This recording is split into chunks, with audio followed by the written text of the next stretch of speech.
Hello అండి అందరికీ. నేను మా ఇంట్లో చేసే మిర్చి బజ్జీని ఒకసారి చూపిస్తాను, మీరు ట్రై చేయండి. మనకి రోడ్ సైడ్ దొరికే బజ్జీ టేస్టే ఉంటుందన్నమాట. సింపుల్గా చూపిస్తాను, ఎలా తయారు చేసుకోవాలో ఇప్పుడు చూసేద్దాం. ముందుగా నేను మిరపకాయలని నీట్గా వాష్ చేసుకొని లోపల ఉన్న ఇత్తులు తీసేసి ఇలా కట్ చేసి పెట్టుకున్నాను అనమాట.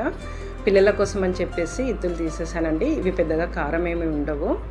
నేను ఎప్పుడు బజ్జీ చేసినా సరే ఆలు బజ్జీ లేదంటే ఉల్లిపాయ పకోడీలైనా చేస్తూ ఉంటానన్నమాట. ఇవాళ నేను ఇక్కడ ఆలు బజ్జీ చేస్తున్నాను. అందుకే ఆలు అన్నీ కూడా కట్ చేసుకొని వాటర్లో కొంచెం ఉప్పు వేసుకొని ఇలా పెట్టుకోవాలి. అలా అయితేనే ఆలు బజ్జీ సూపర్గా వస్తుంది టేస్ట్.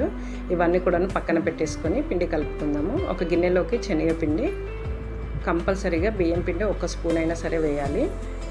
వామ, జీలకర్ర ఇవి రెండు కూడాను కొంచెం కచ్చాపచ్చాగా దంచి వేయాలి. అప్పుడే టేస్ట్ చాలా బాగుంటుంది. దీంట్లోకి 1/2 స్పూన్ వరకు పసుపు. కారం అనేది ఇక్కడ నేను కొంచెం ఎక్కువగానే వేస్తున్నాను, ఎందుకంటే మిర్చి అనేది కారం ఎక్కువగా ఉండదు కాబట్టి. ధనియాల పౌడర్, మీ టేస్ట్కి సరిపడినంతగా సాల్ట్ వేసుకోండి. 1/2 స్పూన్ వరకు వంట సోడా వేసుకోవాలి.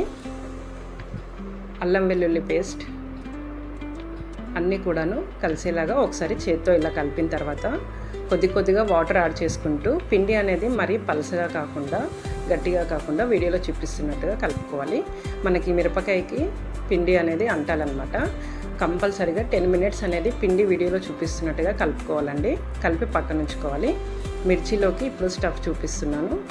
పుట్నాల పౌడర్ 1 స్పూను, పల్లీలు వేయించి పెట్టుకున్న పౌడర్ 1 స్పూను, దీంట్లోకి ఉప్పు, కొంచెం కారం, కొంచెం ధనియాల పౌడర్, ఇవన్నీ కూడాను కొంచెమే వేసుకుంటూ కలుపుకోవాలన్నమాట. ఎక్కువగా వేసుకోవద్దు, ఆల్రెడీ పిండిలో వేసుకున్నాం మనము. 1/2 నిమ్మ చెక్క కూడా వేసుకోవాలన్నమాట. చింతపండు వేసుకుంటారు చాలామంది, నేను ఇక్కడ నిమ్మ చెక్క చూపిస్తున్నాను అనమాట. మీకు కావాలనుకుంటే అదే వేసుకోవచ్చు. కొద్దిగా వాటర్ వేసుకుంటే ఇది కొంచెం గట్టిగానే కలిపి పెట్టుకోవాలన్నమాట. ఇది కలుపుకున్న తర్వాత మనం కట్ చేసి పెట్టుకున్న మిర్చి ఉంది కదా, దాంట్లోకి మొత్తం కూడా పెట్టేసుకోవాలి. కానీ ఇక్కడ ఇది ఫుల్గా పెట్టొద్దు అనమాట, హాఫే పెట్టుకోవాలి. అన్ని మిర్చిలోకి పెట్టేసుకొని పక్కన ఉంచుకోవాలి. నేను ఎక్కువగా మనం ఇంట్లో వాడుకునే మిర్చి ఉంటుంది కదా, ఆ మిర్చియే చేస్తానన్నమాట. ఈ మిర్చిలు తక్కువ, మీకు వీడియోలో చూపిస్తున్నాను కదా, మనం వంటలోకి వాడుకుంటాము. ఈ మిర్చితోటి అయితే బజ్జీ కూడా టేస్ట్ చాలా బాగుంటుంది. ఒకసారి ట్రై చేయండి. నేను చూపిస్తున్నట్టుగా మిర్చిని ఇలా రఫ్ చేశారంటే ఇత్తులు అనేటివి ఈజీగా వచ్చేస్తాయి అన్నమాట. చాక్ తీసుకొని దాన్ని కట్ చేస్తే మనకి లోపల ఉన్న ఇత్తులన్నీ కూడాను త్వరగా వచ్చేస్తాయి అన్నమాట.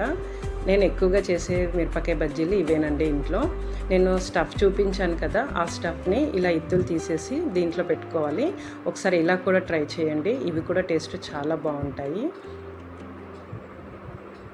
ఈ బజ్జీలే మనకి ఇంట్లో చాలా ఎక్కువగా యూజ్ అవుతుంటాయి కదండి. ఒకసారి మీరు కూడా ట్రై చేయండి వీటితోటి. ఇప్పుడు స్టవ్ ఆన్ చేసుకొని ఆయిల్ పెట్టుకోవాలి. ఆయిల్ హీట్ అయిన తర్వాత 1-2 స్పూన్లంతా మనం కలిపి పెట్టుకున్న ఆయిల్ని వేసుకోవాలి. ఇలా కంపల్సరీ వేసుకోవాలండి, అప్పుడే బజ్జీ అనేది చాలా బాగా వస్తుంది టేస్ట్. పిండిలో 1-2 స్పూన్ల వరకు వేసుకొని కలిపి ఉంచుకోవాలి. ఆయిల్ హీట్ అయిన తర్వాత స్టవ్ సిమ్లోకి పెట్టుకొని మనం రెడీ చేసి పెట్టుకున్న మిరపకాయలని పిండిలో ముంచుకొని వేసుకోవడమే బజ్జీలు. అంతేనండి, సింపుల్గా అయిపోతుంది ప్రాసెస్.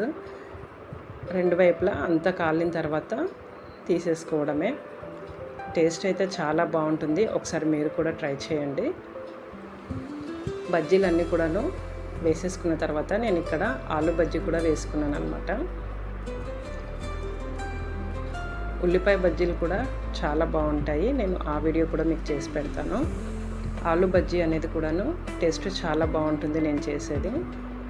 మనము ఉప్పు నీళ్ళలో నానబెట్టుకొని వేస్తాం కాబట్టి ఆలు అనేది చాలా బాగా స్టిఫ్గా వస్తుందన్నమాట. అంతేనండి, సింపుల్గా అయిపోయాయి ఆలు బజ్జీను ఇంకా మిర్చి బజ్జీ.